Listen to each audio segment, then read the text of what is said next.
Felipe é nosso aluno. Cara, fiquei sabendo hoje, já pegou aí o primeiro freela, parabéns, tá? A evolução também do Felipe foi muito rápida, cara.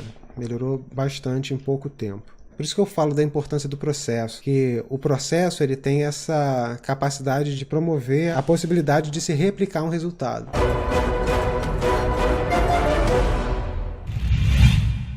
Para quem não me conhece, meu nome é Diego. Eu sou ilustrador, sou concept artist e eu ajudo profissionais e estudantes a obterem resultados de anos de estudos em poucos meses sem que eles percam tempo com exercícios errados. Na live de hoje eu vou falar de 3 trabalhos que recebemos aqui e se você quiser ter o seu trabalho analisado, você vai encontrar um link aí na descrição para você mandar pra gente, beleza? Só não manda muito grande, manda mais ou menos em 1000 pixels no maior lado, já tá legal. Se possível, coloca o teu nome no trabalho para saber com quem que eu tô falando, beleza? Então hoje, o primeiro trabalho que a gente vai dar uma olhada, deixa eu liberar aqui. Esse aqui é o trabalho do Felipe. Felipe é nosso aluno. Cara, fiquei sabendo hoje que você já pegou aí o primeiro freela, parabéns, tá? Se tiver qualquer dúvida aí, precisar de alguma orientação, fica à vontade para escrever pra gente. Já tá no nível legal, tá? Mandando ver. A evolução também do Felipe foi muito rápida, cara. Melhorou bastante em pouco tempo. Isso aí. Por isso que eu falo da importância do processo. Porque o processo ele tem essa capacidade de promover a a possibilidade de se replicar um resultado. Ou pelo menos um resultado próximo, tá? Então, quando você segue determinado processo, você se aproxima mais do resultado que aquele processo gera, dependendo de quão bem você executa o que tem que ser executado. Tá? Então, mandou bem aqui, provavelmente você usou uma base 3D, pintou por cima e tal. A minha maior crítica nesse trabalho aqui, o trabalho tá bonito, tá? Bem legal, é a escala desse pequeno exército aqui no fundo. Tem 38 minutos. Voltou? Ah lá, parece que voltou. Voltou? Me dá uma alô aí, vê se voltou.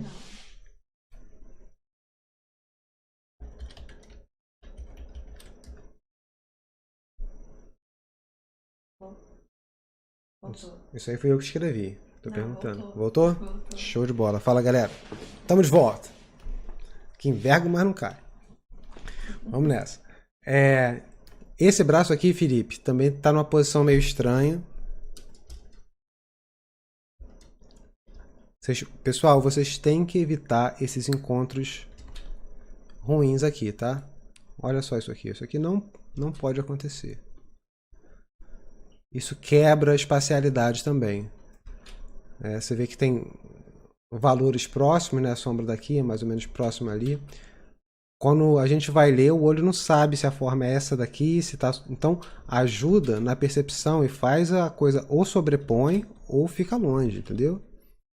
Ou fica longe dali ou cobre. Tá? Agora, evita essas tangências ruins. Esses carinhas aqui também, eu simplificaria mais, tá?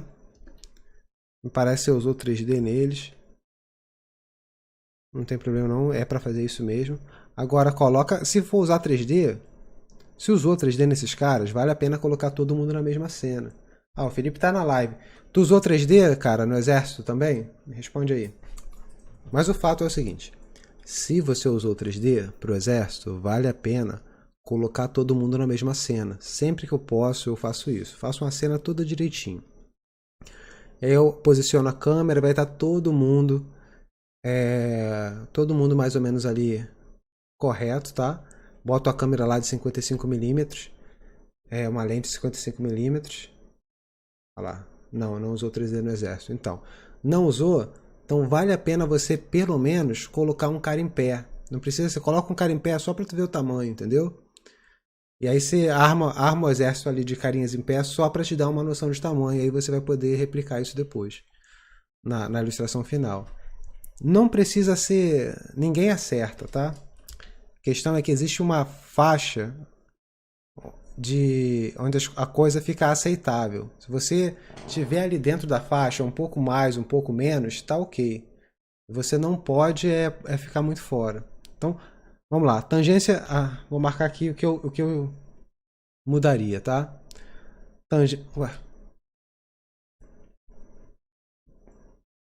Tangência ruim. Tamanho do exército. O valor disso aqui, olha. Colocaria o valor mais baixo. Diego, Oi. só tá falando que o áudio tá repetindo várias vezes a voz. O áudio está repetindo. É. Ele falou que não usou 3D no exército, não. Eu vi. Agora falou que já tá de boa. Vê se o áudio melhorou agora. Acho que é porque eu deixei aberto em algum lugar. Melhorou agora o áudio, gente? Dá um feedback aí. Ele não tá repetindo, não. Melhorou o áudio. Show. Tá ótimo, então. Esse cara aqui caído no chão, olha, tá maneiro. Mas ele precisava ser mais escuro, tá? Ou com maior contraste. Eu colocaria também... Nossa, isso valia um... Isso vai ter tempo, mas valia um paint over rápido para mostrar.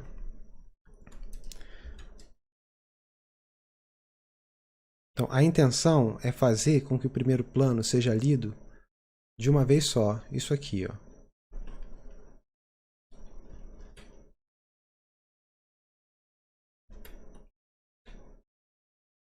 Então, recortei esse cara aqui.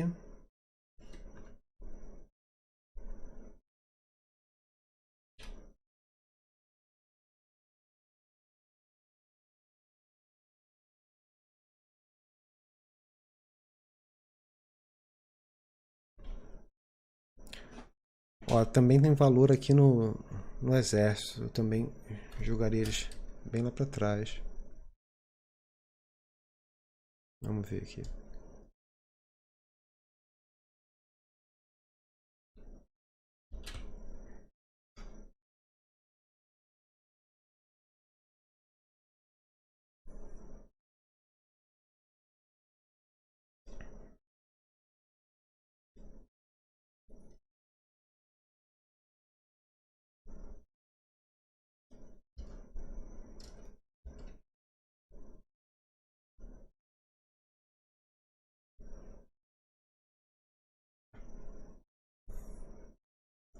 E aí, essa atmosferazinha eu também faria passar aqui na perna dela, tá? Um pouco.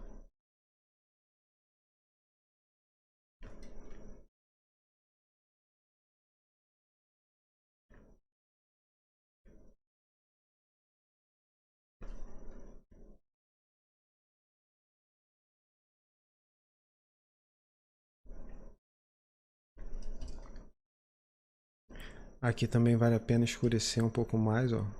Pode fechar para dar facilitar a leitura.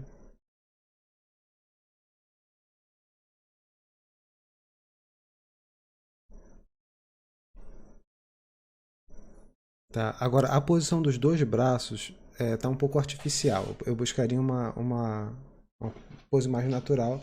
Mas é isso aí, cara. Tá no caminho certo. Tá? Só essa atmosferazinha, ó, já organiza o trabalho todo, tá vendo? Fica bem mais legível. Talvez tenha ficado muito forte aqui o carinha no primeiro plano. E no final também vale a pena usar esse filtro de cor aqui, ó. Ele dá uma amarrada boa no trabalho. E aí você vai puxar para um lado ou para o outro, né? Que o seu me parece que é um pouco mais frio. Talvez fosse válido usar alguma coisa nesse sentido. É o trabalho do Renan. Então, Renan, eu conheço o Renan já há algum tempo, tá, pessoal? Há bastante tempo. Acompanho o trabalho dele. Tá melhorando, cara. Suas cores sempre foram boas. E tá bem legal também. Os valores também estão bem bacana. A ilustração está bem legível. Mas uma coisa que eu acho que você tem que pegar firme aí para estudar é desenho de linha, tá? Cai dentro de anatomia, estuda anatomia mesmo e desenha com referência. Eu sei que você trabalha com bastante referência, mas existem várias formas de você usar referência. E pelo que eu lembro do que a gente conversou antes e tal, você usa muita referência assim para um ponto de partida do design, entendeu? Eu ainda acho que tem que ser, o mesmo design tem que ser mais, você tem que basear mais fortemente em referências, tá? A impressão que eu tenho muitas vezes é que você fez de cabeça várias partes do trabalho. Mas minha recomendação para você é usar referência direta, tá legal? Procurar uma ponta de lança, mais ou menos nessa posição, para o personagem procurar um modelo numa pose muito próxima, tá? Principalmente esses trabalhos que são pessoais, você não precisa especificamente fazer numa pose complicada. Né? Nem estou dizendo que essa é tão complicada porque não é, só esse braço aqui que acabou te trazendo alguns problemas por conta do escorço aqui, né? Perspectiva do braço. Então, a minha recomendação é que você comece o teu trabalho com baseado numa referência boa. Então, ache uma pose legal, né? De preferência para você usar essa fotografia como referência principal para pose. E aí você vem com algumas referências auxiliares, tá? Deixa eu abrir aqui, cara. Dá uma olhada também. Eu te recomendo que você dê uma olhada no livro do Bridgman. Ó, vou abrir aqui para mostrar. Para quem não conhece ainda, esse livro é incrível, tá? Super bom. Definitivamente vale a pena dar uma olhada nele, tá? Constructive Anatomy, não só porque ele mostra anatomia, mas porque o Bridgman simplifica de um jeito muito bom, que além de bem bonito é didático, tá? Olha isso aqui.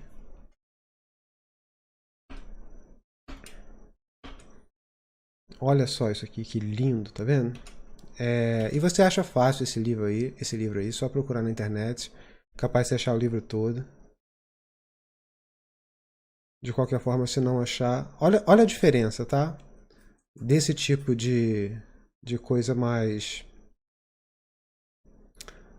contemporânea, né? Tem uma pegada mais de quadrinho. Então, o que eu quero é que vocês evitem isso aqui, tá? E caiam dentro mais disso aqui, ó.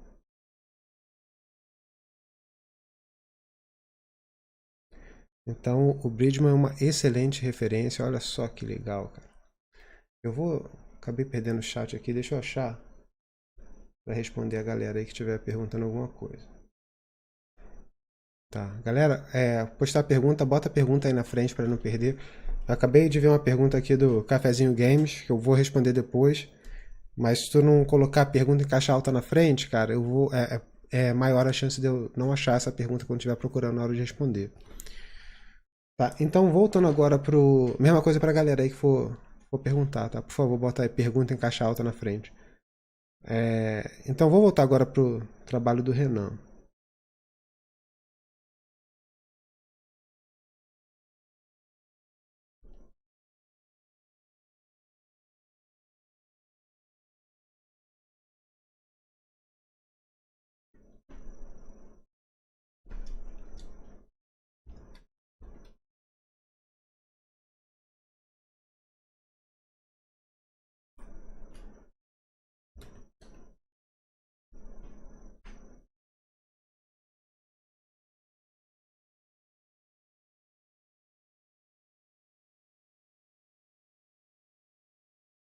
Queria achar uma de perna aqui pra mostrar lá do lado.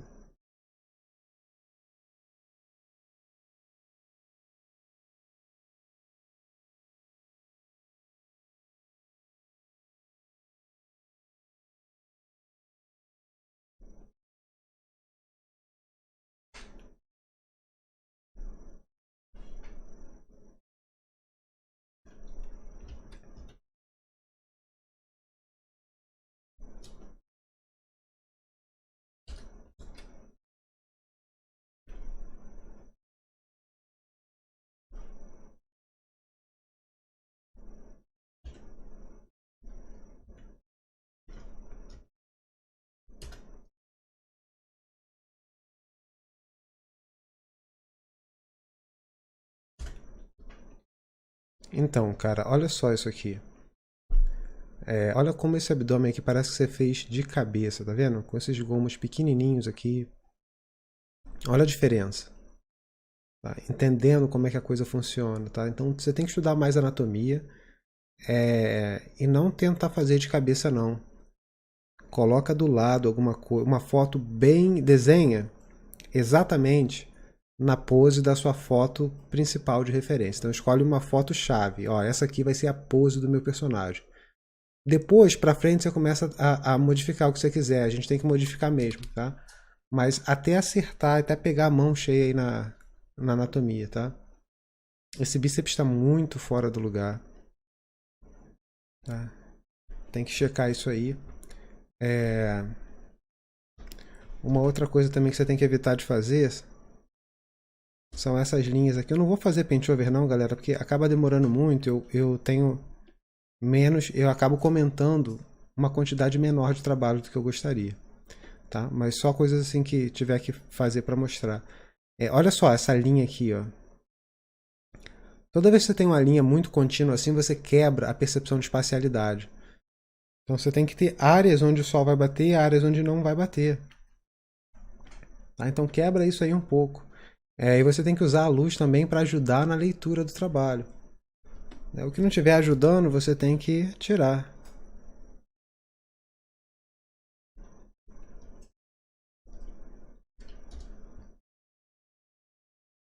Ó, já melhorou bastante, tá? Do que você fazia antigamente, está melhorando. Você tem esse plano aqui, ó, bem marcado. Isso aqui é bem legal, tá? Mas isso aqui é a primeira fase da blocagem da cabeça, tá? Tem outras fases. Dá uma olhada. Estou mais te entregando aqui material para você estudar, tá? Então, olha só, para todo mundo aí, ó, cópia dessa cabeça aqui, tá?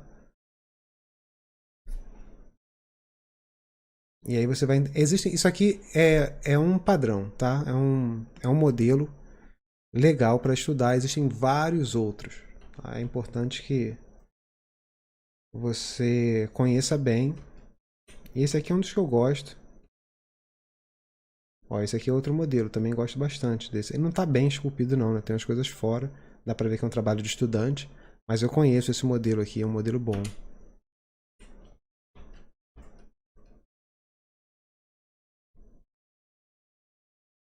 Tá, então o importante é entender isso aqui, ó. Olha só, que eu falei dos níveis. Você tem o primeiro nível aqui, ó, de blocagem, e aqui um outro nível, nível seguinte, poderia. E aí o que acontece é que você vai desdobrando é,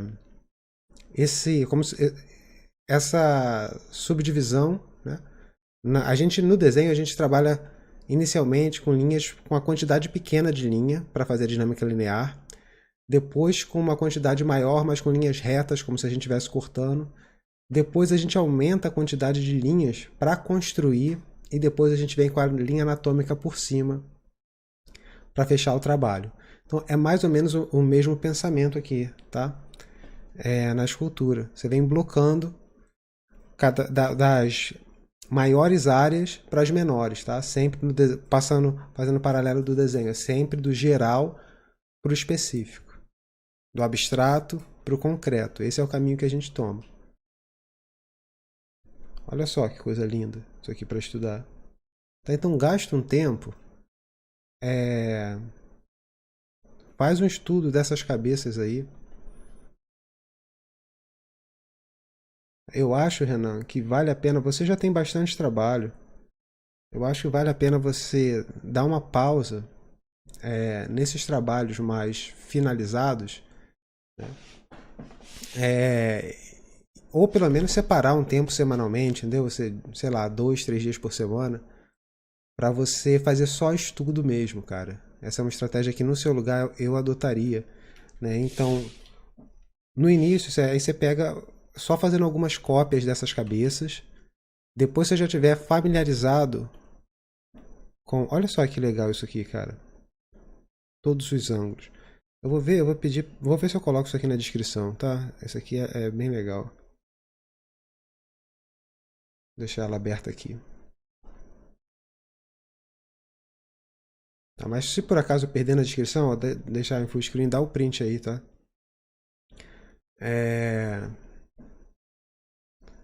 E aí depois que você já tiver familiarizado legal, só em preto e branco, tá? Ou com os sépias, que nem eu tenho feito nas lives passadas de pintura, né? Um estudo de valor, mas aquela monocromia quente. E aí você estuda, fazendo algumas cópias dessas cabeças. Depois você pode pular para a escultura grega.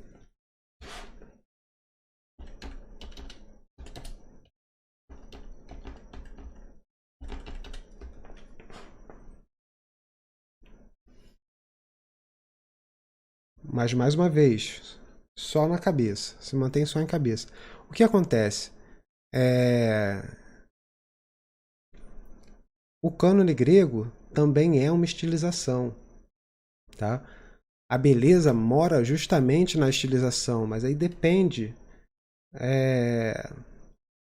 de que tipo de caminho que você vai escolher, tá? Estilizar o trabalho mantendo o grau de realismo e a função disso, desse tipo de distorção, é aumentar o conteúdo artístico no trabalho. Na minha opinião, o valor artístico do trabalho mora especificamente nas decisões que o artista toma diante da referência dele, que não é dado de graça pelo modelo. Então, o valor do trabalho vai morar naquilo que o artista adiciona e que não veio da realidade. Tá? Todo artista que faz um trabalho simplesmente copiando o real, na minha opinião, ele está desenvolvendo um trabalho técnico, pode estar desenvolvendo ali uma habilidade boa para desenhar, para pintar, mas é uma habilidade técnica por enquanto, né? É aceitável quando você é estudante e tal. Agora, a partir do momento que você já desenvolve certa eloquência nessa área, eu acho que você deve começar a distorcer e acentuar sutilmente como esses caras faziam. É por isso que é bem marcante a diferença. Você pega essas academias realistas de hoje em dia e você compara, não todas, né? Não dá para generalizar, é óbvio, tem umas fantásticas. Mas você encontra alguns trabalhos que são durões, trabalho bem duro. Por que o trabalho fica assim? Porque o modelo está posando lá na frente e o cara mede tudo. Né? Os caras eles usam até, eles têm até uma grade, né, assim, feita com linhas, né? Então eles botam assim na frente do modelo, é tudo medido. E aí as distorções que vão acentuar os ritmos interessantes, elas não acontecem, porque ele está praticamente decalcando o modelo ali no trabalho dele. Então isso, quando você é estudante, é aceitável. Quando você dá um passo à frente, eu acho que já não é tanto, tá? Então, o que acontece quando a gente estuda as esculturas gregas? Todas essas distorções, elas já foram feitas pelos artistas daquela época. Então, a gente começa a entender como elas funcionam, mesmo que a nível subconsciente. Por isso que eu falo, só copiar, você já aprende muito. É óbvio que quando você faz a cópia com direção, com propósito, você aprende muito mais. Mas só o fato de você estar em contato ali com o trabalho desses caras já vai adiantar muito a sua vida. Tá? De todo mundo, não estou falando só pro Renan, não. Foi assim que eu fiz também durante os meus estudos lá na faculdade. Olha só. Essa anatomia aqui, tá? É toda estilizada. Mas ainda parece muito natural. Olha lá o Conde. Então tem tudo ali, tá? Cai dentro. Cai dentro, estuda isso aí, cara, que vai adiantar muito o teu trabalho. Com relação às cores, eu seguraria a mão na saturação, tá bom? Tá tudo bonito, tá organizadinho as cores estão legais. Eu acho que tá um pouco demais essa aqui. Mas eu só seguraria um pouco a mão na saturação. A organização tá boa, tá bem legível. Tomaria cuidado também com o controle das linhas, tá? É legal que você tenha algumas áreas diluídas. Porque o que acontece aqui é uma dinâmica onde uma linha vai valorizar a outra. Então você tem algumas áreas. E você tem... Um minuto.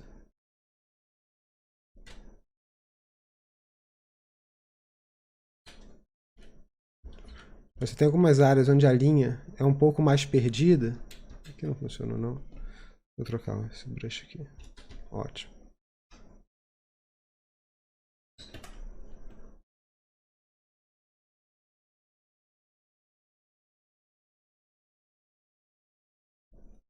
Nossa, tem uns brushes que você pode usar o Smudge e fica bem pictórico.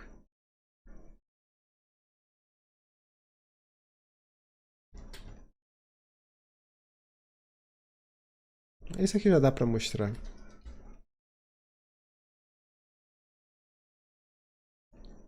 Então, ó, aqui cabe, tá vendo?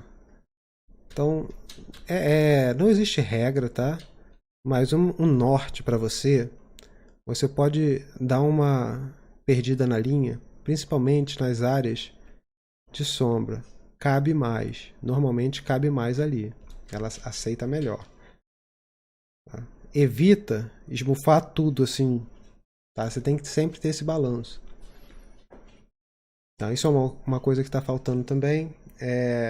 E eu recomendo que você aplique fotografias, tá? Se não quiser deixar com a fotografia lá no fundo, pinta por cima, coloque ali embaixo opacidade baixa, porque a fotografia vai trazer uma variação positiva aí pro trabalho, tá? Mas é isso aí, cara. Show de bola, manda ver, continua postando lá no grupo que a gente vai vendo. Um abraço. Então, só um minuto.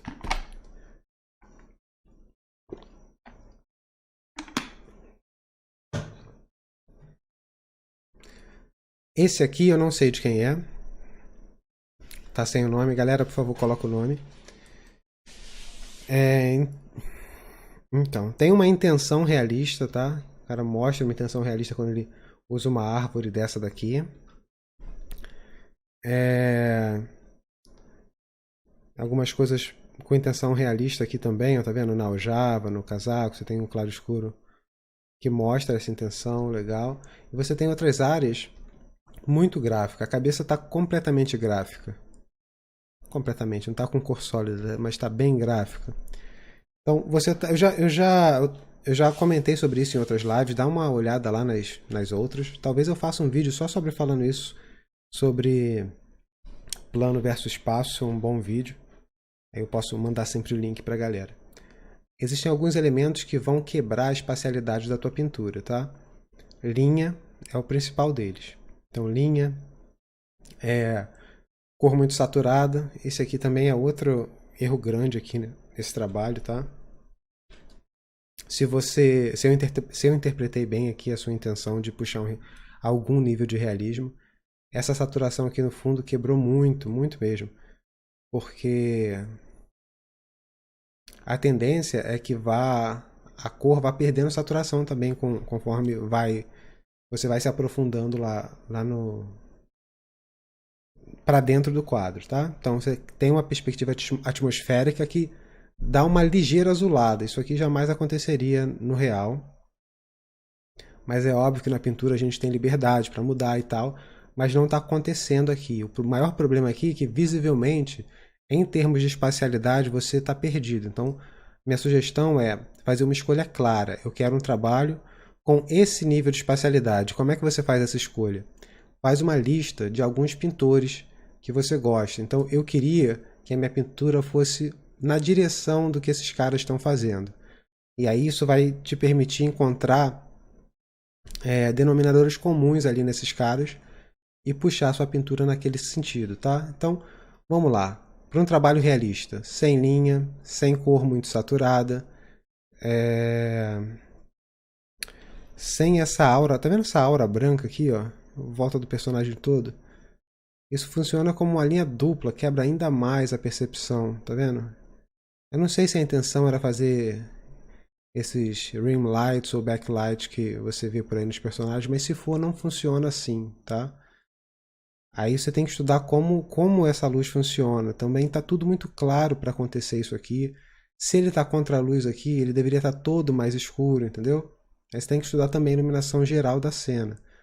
Tá? A minha recomendação aqui é que você também dê alguns passos para trás e comece a fazer mais estudos, em vez de tentar uma cena complexa de uma vez agora, tá? Não é o momento. Então, você pode, se for fazer, olha, eu já mostrei aqui o trabalho do Chardin uma vez. Para você, cara, vale a pena começar com natureza morta, com alguma natureza morta. Como eu disse, eu recomendo muito o trabalho do Chardin. Vou mostrar mais uma vez, para caso alguém não conheça.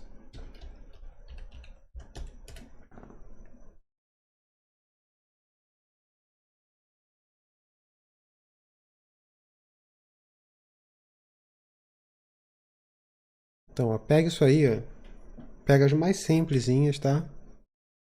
Eu lembro que eu fiz muita cópia disso na faculdade, a óleo e a carvão também. Então, se for fazer uma cópia, não faz só cópia linear, não, faz cópia de valores. Tá? Pega as mais simples. Eu lembro que eu fiz uma dessa aqui que eu adorei. Esse trabalho é muito bonito. Adorei fazer o trabalho. Tá? Então, essa é a minha recomendação para você, tá? Manda ver aí. Continuem postando aí, porque eu gosto muito de acompanhar o trabalho de vocês. Então, eu vou dar uma olhada agora nas perguntas, beleza? Quem postou lá em cima, me facilita aí e copia e cola aí embaixo, por favor. Mas de qualquer forma eu vou olhar. Então, Felipe está perguntando aqui em cima: é possível fazer um trabalho realista com cores bem saturadas? Sim, é possível. Se os valores tiverem. A cor saturada é um elemento que quebra o realismo, tá? Mas você pode reajustar o balanço disso com outros elementos. Então, se você mantiver os valores todos bem no lugar, se você tiver com desenho de linha muito bem amarrado, a prova disso são vários pôster de filme. Né? Então, em pôster de filme, o pessoal trabalha muito com essa pegada de bem saturado. Né? Para variar, é sempre azul e laranja, né? Saturadaço, com cores complementares, porque é para chamar atenção de longe e tal, por várias razões. Mas dá uma olhada em pôster de filme aí, que você vai ver vários exemplos de como manter o trabalho bem realista ainda e com cores saturadas. A questão é que quando a galera tá perdida, esse é mais um elemento para tirar o. Para te ajudar a sair do trilho, entendeu? Então tem que tomar cuidado com isso, tem que usar, mas tomar cuidado. Eu lembro que na faculdade eu não usava azul, né? Eu falava que azul é coisa de modernoso. Não uso isso não, é cinza. Toda vez que precisava de azul, eu tava com a roupa azul, então era cinza. Porque isso ajudava a manter o trabalho no nível legal de realismo. É claro, não tem nenhum problema você usar azul, né? Mas foi uma escolha pessoal ali. Você faz um contexto laranja e o cinza ele já fica muito azulado, cinza de preto e branco. Então, Cafezinho Games tá perguntando se tem algum truque para fazer o cenário em desfoque para não ter que detalhar tanto. Então, cara, você pode mandar um blur no trabalho, mas tem que saber fazer isso aí. Deixa eu abrir aqui para mostrar alguma coisa. Então, como funciona o blur, tá? Como eu gosto de usar. Quanto mais para longe, você pode aplicar um blur maior sem muita preocupação, que vai encaixar. Tá, mas vou mostrar aqui, às vezes o cara só. Ué, peraí. Caso você não saiba como.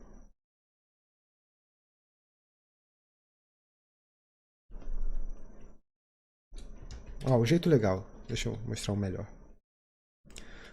Duplica a imagem toda. Vai em Blur Gallery. Não, não é aqui. É em Blur. Esse box blur é bem legal também.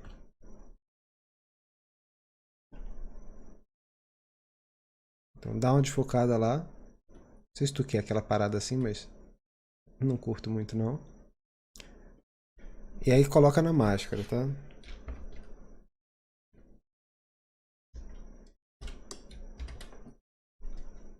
E aí você tem um bom controle agora, pintando o blur lá na máscara. Olha aqui. Tá, eu sei que não vai passar do que eu deixei na máscara. Mas eu posso vir aqui. Não vai passar de lá, mas pode ter uma variação enorme do... Opa, eu estou fazendo aqui e não estou compartilhando. Foi mal, galera. Deixa eu compartilhar aqui, porque ninguém avisou.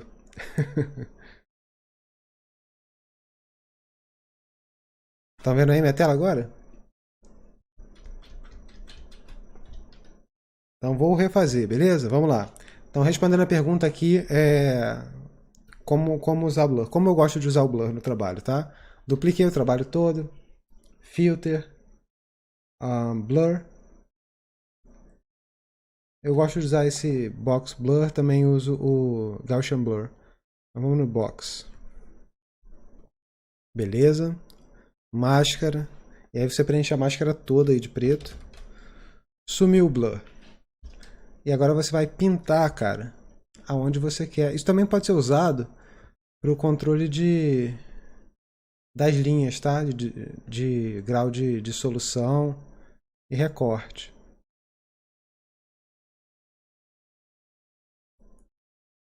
Tá? Eu não gosto de blur exagerado, tá? Então, ó, achou que foi muito? E foi. Vem aqui na máscara, Ctrl L, mexe no valor dela.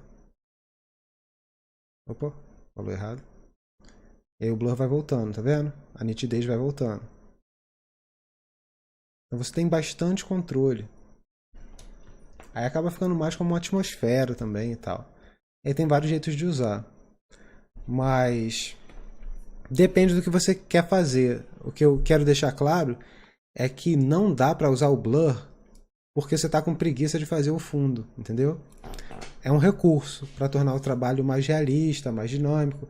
Você tem essa pegada bem de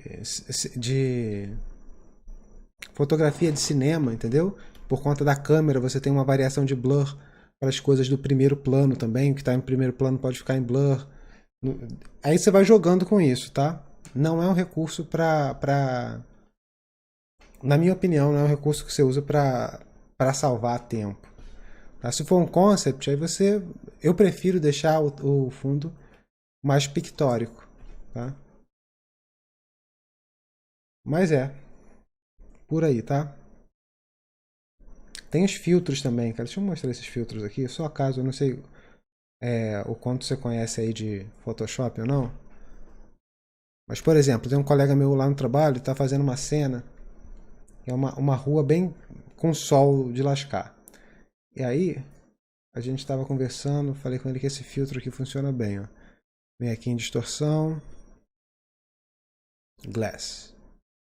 E aí você controla aqui a intensidade, tá?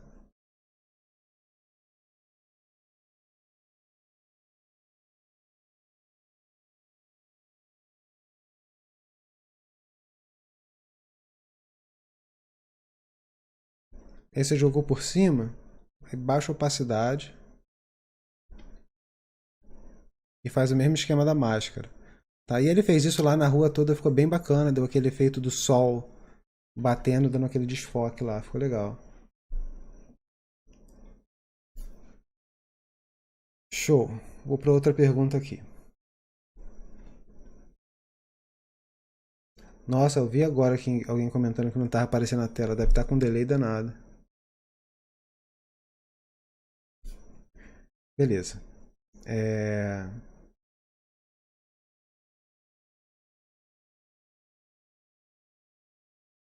Então, Marcos Lima perguntou aqui se a iluminação.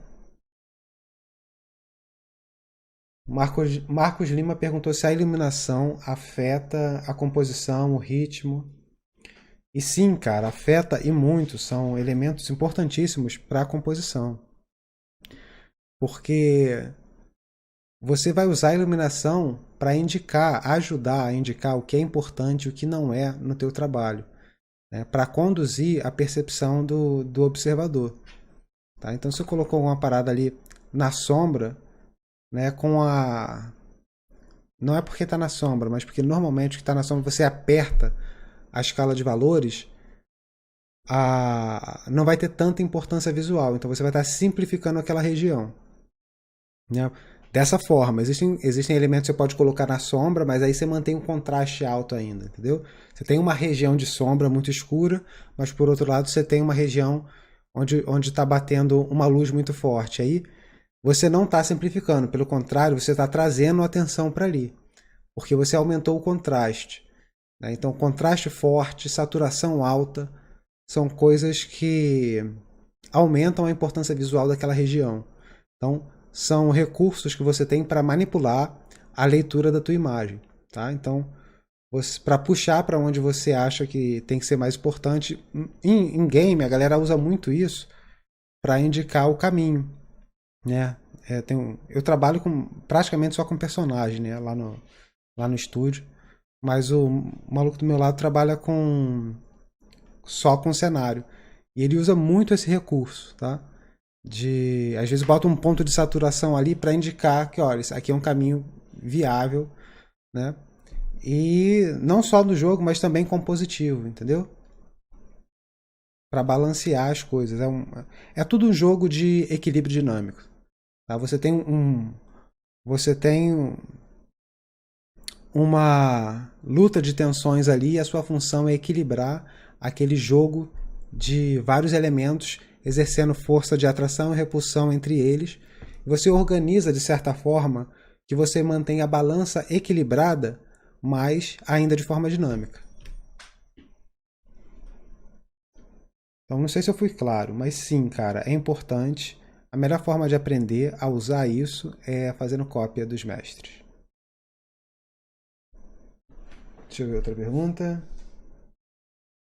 Então, Hugo está perguntando se eu acho que...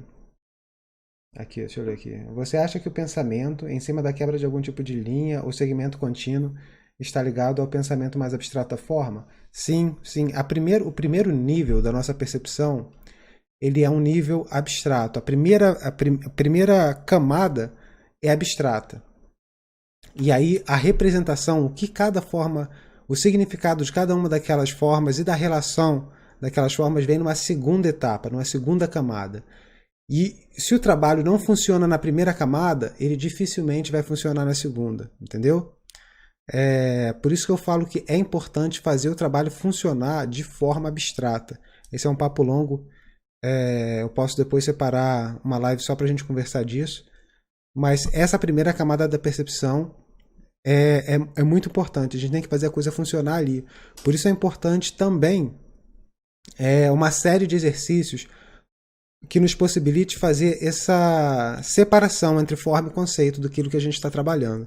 Eu lembro que uma vez eu estava na faculdade, lá na Letras, né, tinha uma gráfica muito boa lá e eu imprimi a referência lá. E, por coincidência, uma das professoras tinha deixado o portfólio dela, o caderno de desenho dela, alguma coisa assim para imprimir lá. Estava agendado. E foi impresso logo na frente do meu.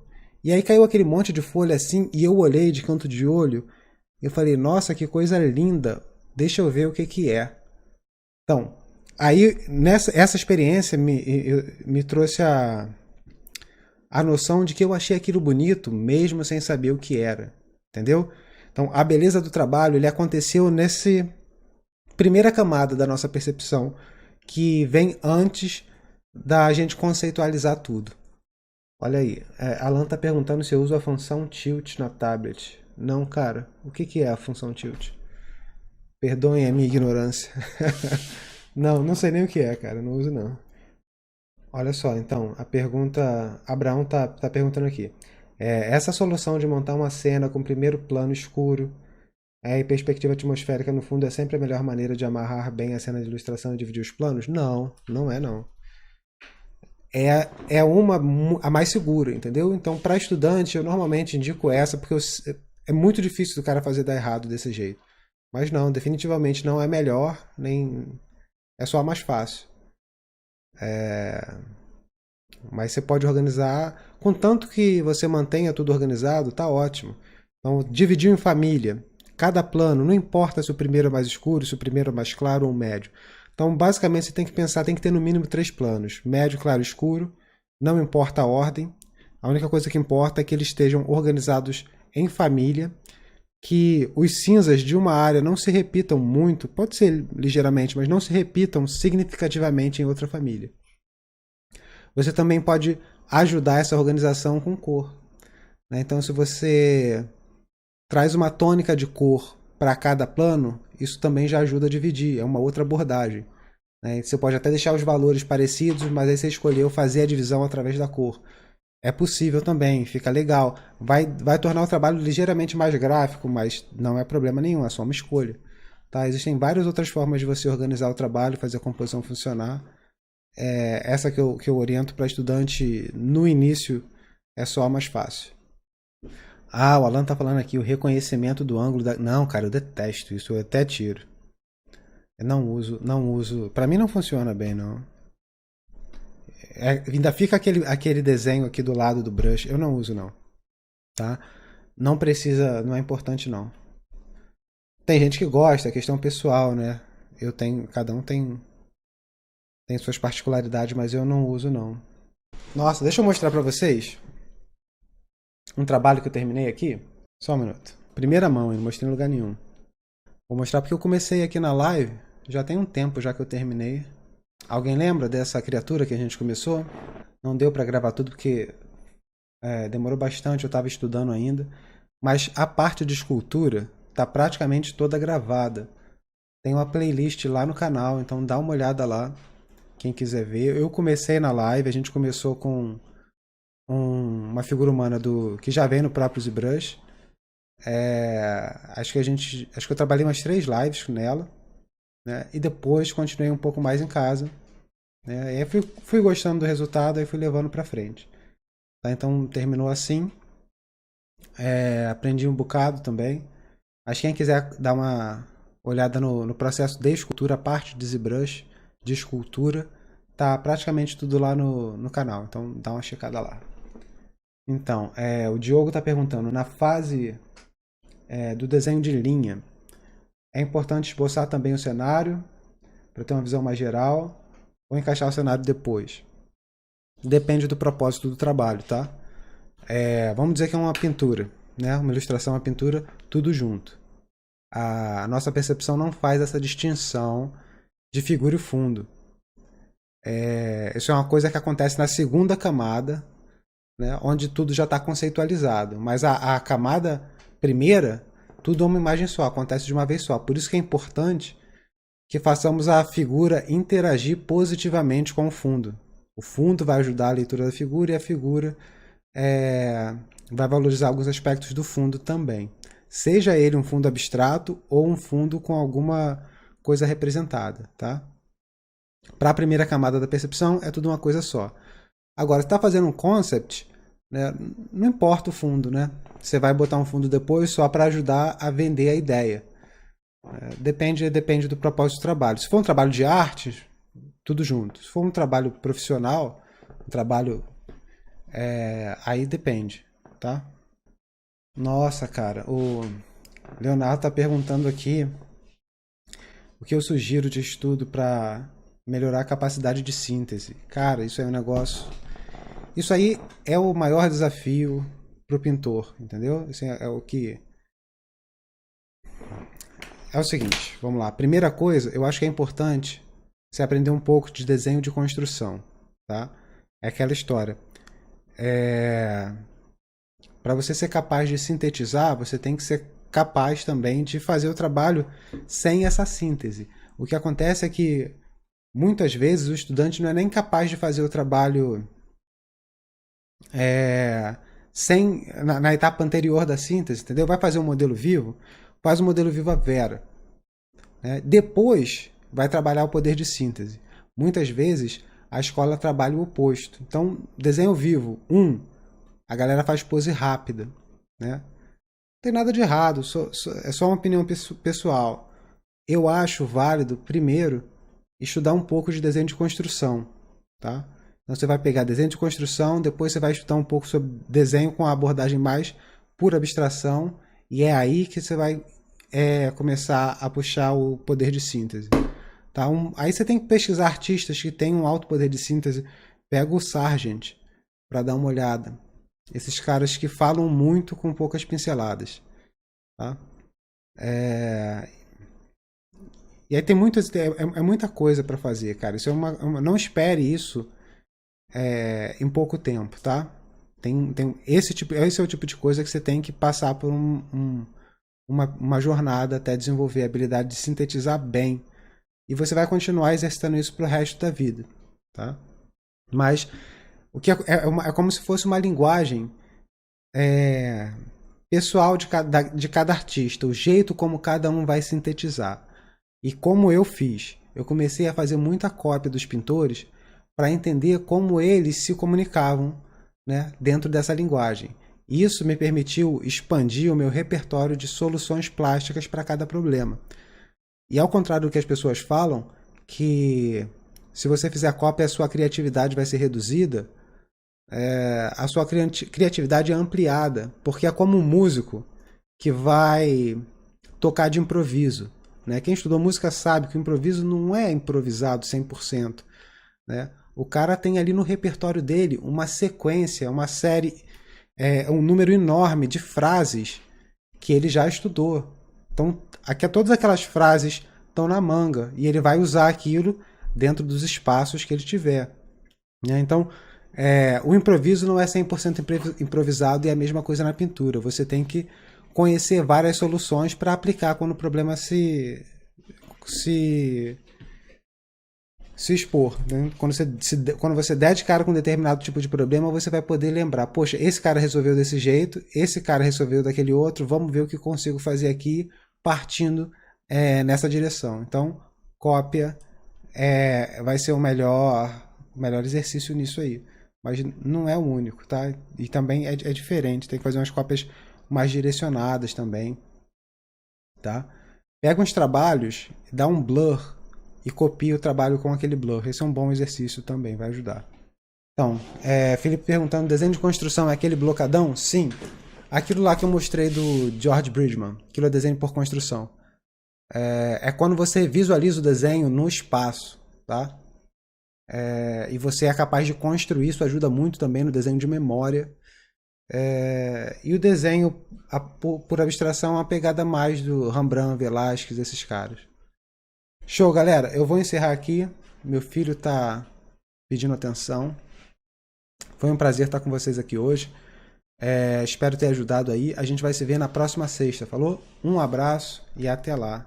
Tchau, tchau, pessoal.